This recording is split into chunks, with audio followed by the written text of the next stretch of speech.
Hello बच्चों, कैसे हो आप। आज हम कक्षा 7 सामाजिक विज्ञान सामाजिक एवं राजनीतिक जीवन की वर्कशीट नंबर 15 हल करेंगे, जो कि 16 नवंबर 2020 की है। आज की वर्कशीट समानता के बारे में है, तो चलिए वर्कशीट हल करते हैं। समानता। संसार के अधिकांश लोकतंत्रीय देशों में समानता के मुद्दे पर विशेष रूप से संघर्ष हो रहे हैं। उदाहरण के लिए संयुक्त राज्य अमेरिका में अफ्रीकी अमेरिकन लोग, जिनके पूर्वज गुलाम थे और अफ्रीका से लाए गए थे, वे आज भी अपने जीवन को मुख्य रूप से असमान बताते हैं, जबकि 1950 के अंतिम दशक में अफ्रीकी अमेरिकनों को समान अधिकार दिलाने के लिए आंदोलन हुआ था। इससे पहले अफ्रीकी अमेरिकनों के साथ संयुक्त राज्य में बहुत असमानता का व्यवहार होता था और कानून भी उन्हें समान नहीं मानता था। उदाहरण के लिए बस से यात्रा करते समय उन्हें बस में पीछे बैठना पड़ता था। रोजा पार्क्स एक अफ्रीकी अमेरिकन महिला थी। 1 दिसंबर 1955 को दिन भर काम करके थक जाने के बाद बस में उन्होंने अपनी सीट एक गोरे व्यक्ति को देने से मना कर दिया। उस दिन उनके इनकार से अफ्रीकी अमेरिकनों के साथ असमानता को लेकर एक विशाल आंदोलन प्रारंभ हो गया, जो नागरिक अधिकार आंदोलन सिविल राइट्स मूवमेंट कहलाया।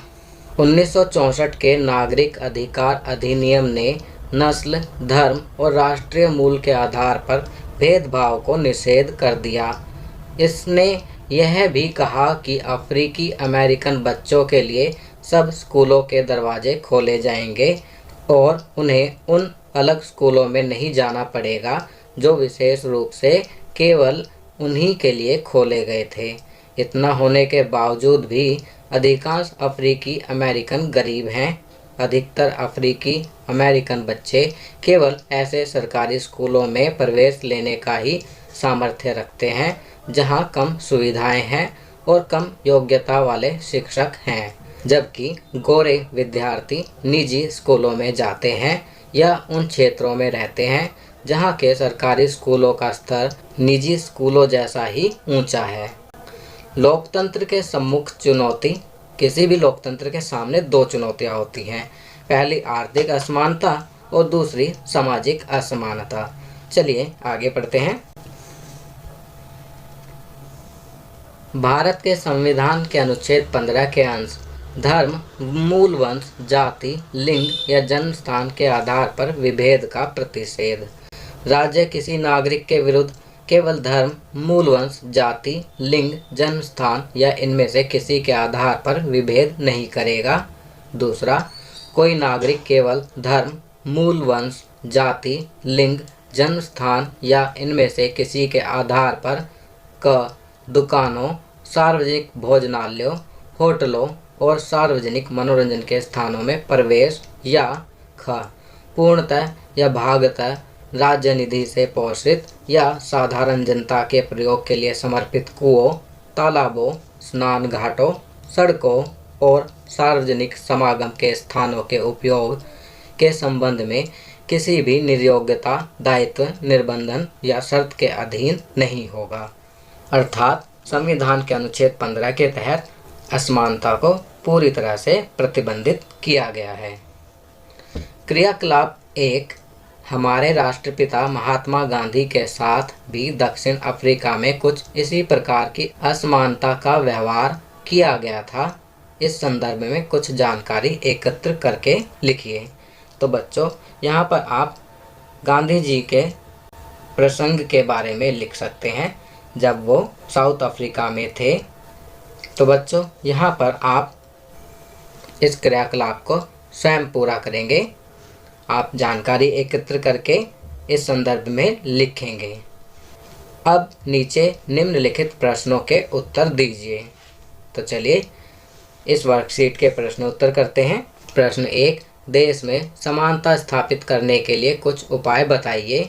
तो इसका उत्तर लिखेंगे, हमें सभी को विकास के समान अवसर उपलब्ध कराने चाहिए। जाति, लिंग, धर्म, आर्थिक भेदभाव व असमानता को समाप्त करना चाहिए तथा किसी भी प्रकार की असमानता का विरोध करना चाहिए। प्रश्न 2, भारतीय संविधान समानता को किस प्रकार सुनिश्चित करता है? तो इसका उत्तर लिखेंगे, समानता स्थापित करने के लिए हमारे देश के संविधान में भी प्रावधान हैं। संविधान के अनुच्छेद 15 के तहत कोई भी राज्य किसी नागरिक से धर्म, वंश, लिंग, नस्ल और जन्म के आधार पर कोई भी भेद नहीं करेगा। प्रश्न 3, 1964 में अमेरिका में नागरिक अधिकार आंदोलन क्यों आरंभ हुआ? तो इसका उत्तर लिखेंगे, 1 दिसंबर 1955 में रोजा पार्क्स, एक अफ्रीकन अमेरिकन महिला ने बस में एक श्वेत व्यक्ति के लिए सीट छोड़ने से इनकार कर दिया था। उसके इस इनकार से असमानता के व्यवहार को लेकर एक जन आंदोलन खड़ा हो गया और इस जन आंदोलन के कारण 1964 में नागरिक अधिकार अधिनियम पारित हुआ। इस अधिनियम के अंतर्गत जाति, रंग, धर्म, लिंग या राष्ट्रीय मूल आदि के आधार पर होने वाले भेदभाव को प्रतिबंधित कर दिया गया। तो बच्चों, ये वर्कशीट यहाँ कंप्लीट होती है। अगर ये वीडियो आपको अच्छी लगी तो इसे लाइक एंड शेयर ज़रूर करें। अन्य विषयों पर बने हमारे लेटेस्ट वीडियोज़ को देखने के लिए चैनल को सब्सक्राइब करना ना भूलें और देखते रहिए हमारा channel knowledge kingdom. Thank you.